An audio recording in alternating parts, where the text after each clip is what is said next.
উমামা ফাতেমা এই সময়ের সবথেকে পরীক্ষিত এবং প্রমাণিত একজন দুর্নীতির বিরুদ্ধে যোদ্ধা বা নফসের বিরুদ্ধে যোদ্ধা, লোভের বিরুদ্ধে যোদ্ধা। উনি একজন জয়ী। আমাদের সকলেরই উচিত ছিল ওনার পাশে দাঁড়ানো, বিশেষ করে আমাদের রাজনৈতিক দলগুলো। তাদের যদি সদিচ্ছা থাকতো ভালো লোকদেরকে নিজের দলে ফিরানো, তাহলে ওবামার পিছনে এখন সকল রাজনৈতিক দলের গিয়ে লাইন ধরার কথা ছিল যে আপনি আমাদের সাথে আসেন, কিন্তু সেটা এখন পর্যন্ত আমরা দেখি নাই। তো আমাদের রাজনৈতিক দলগুলো সদিচ্ছা নিয়ে যথেষ্ট পরিমাণ সন্দেহ আগেও ছিল, এখনো আছে।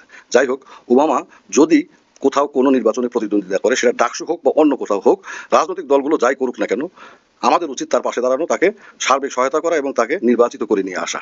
সেই সাথে রাজনৈতিক দলগুলোর প্রতি অনুরোধ থাকবে ওনার বিরুদ্ধে যেন কোনো প্রার্থী দেওয়া না হয়, বিনা প্রতিদ্বন্দ্বিতার জন্য ওনাকে নির্বাচিত করে নিয়ে এসে তারা যে সৎ মানুষকে প্রাধান্য দেয়, এই জিনিসটা অন্তত তারা প্রমাণ করবেন। এইটুকু আমরা আশা রাখি। অন্তত যে দলটি এই কাজ করবেন তার প্রতি আমাদের সমর্থন থাকবে, তার বিষয়ে আমরা বলবো যে তারা সৎ লোককেই প্রাধান্য দেয়। কিন্তু সেটা না হলে অন্য কিছু হয়তো হবে। যাই হোক, ভালো থাকবেন, ওনার জন্য দোয়া করবেন, আর সম্ভব হলে এই পোস্টটা শেয়ার করবেন। কথাগুলো যদি যৌক্তিক মনে হয় আপনার কাছে। খোদা হাফেজ।